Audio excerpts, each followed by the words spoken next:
What's up, beautiful people? Today we're going to be checking out Nigeria unveils 2022/2023 armored vehicles manufactured in Nigeria. So they are manufactured in Nigeria. I'm excited to see this one, so let's get to it.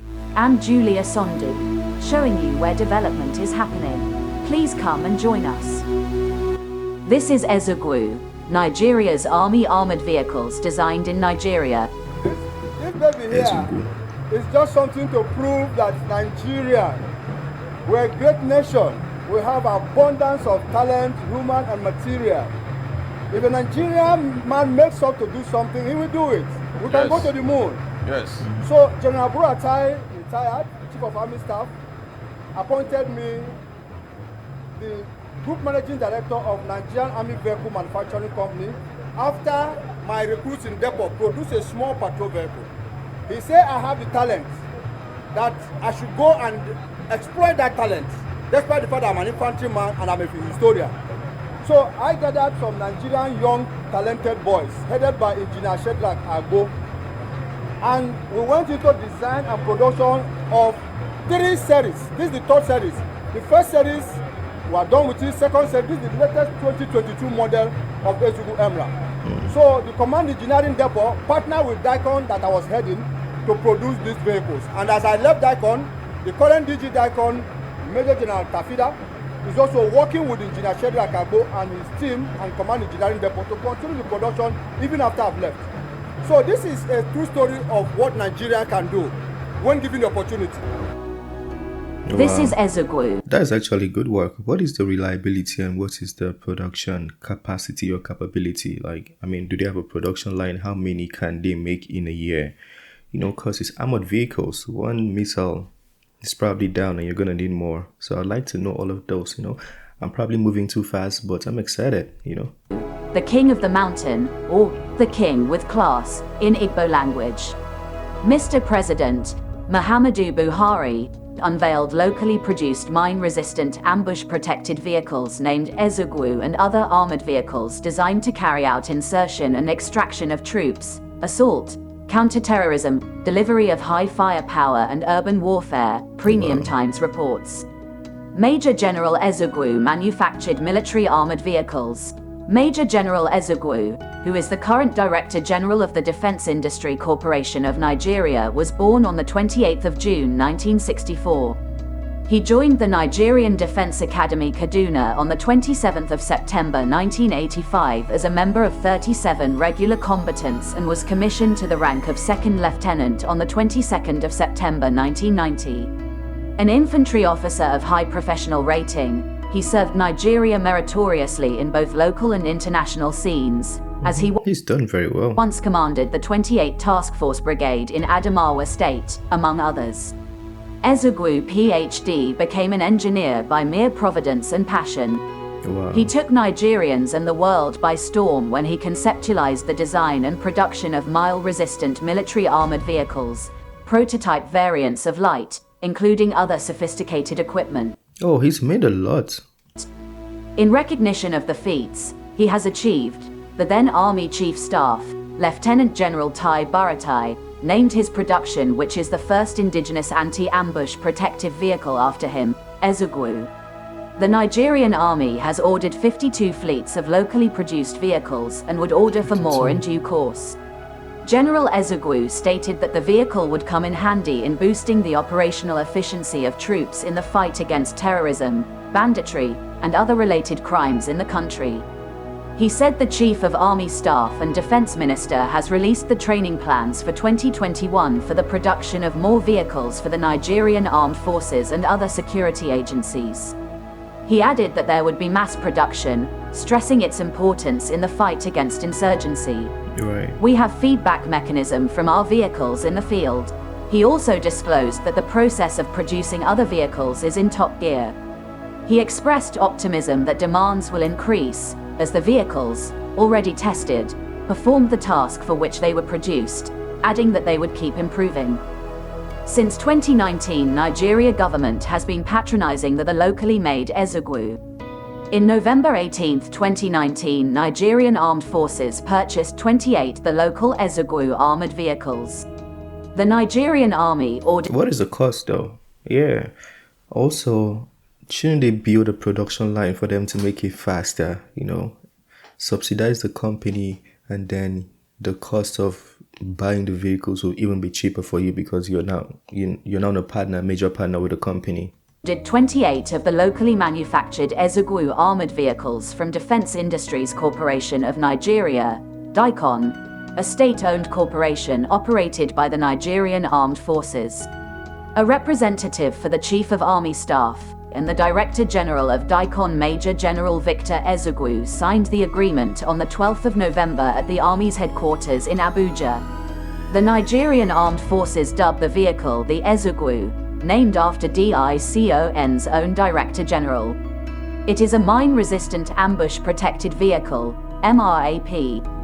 The designation mimics the term commonly used to describe light tactical vehicles procured by the United States Army as part of the MRAP program, although it is unclear whether the Nigerian armored personnel carrier was designed in adherence to the U.S. program's requirements.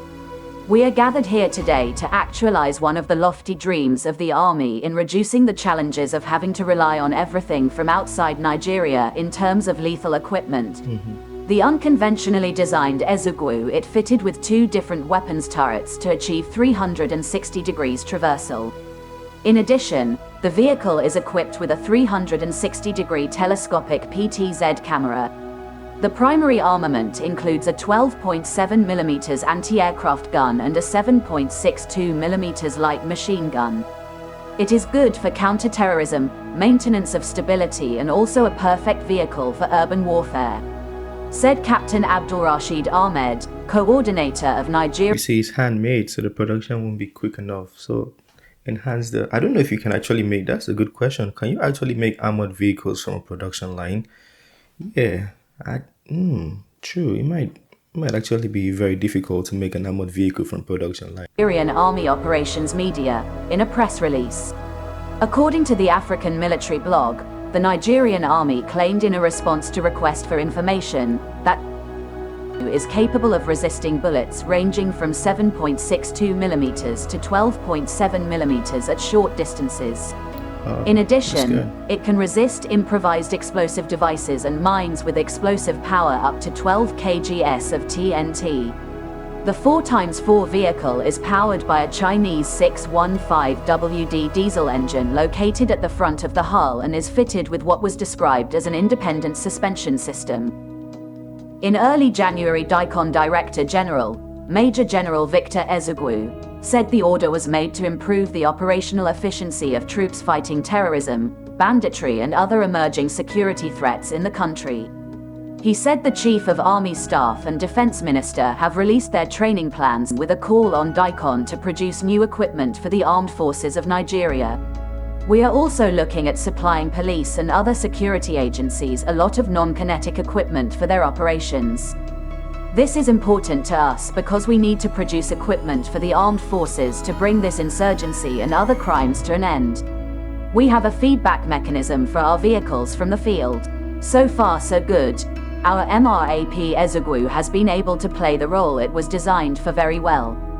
We are going into mass production this year because we are already having interest shown by the Army and others.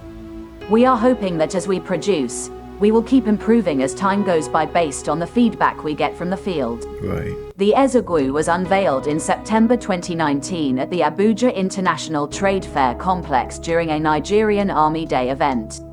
It is named after Major General Victor Ezeagu. I think it's going in a loop, so we'll end it right there. Well done, Nigeria. I'm so proud. I like to hear all these things. When I get news like this, I want to hear it. And the director or the person who is in charge, is it General Ezeagu? I'm sorry if I called the rank wrong, but he's done a very good job. Very, very good job.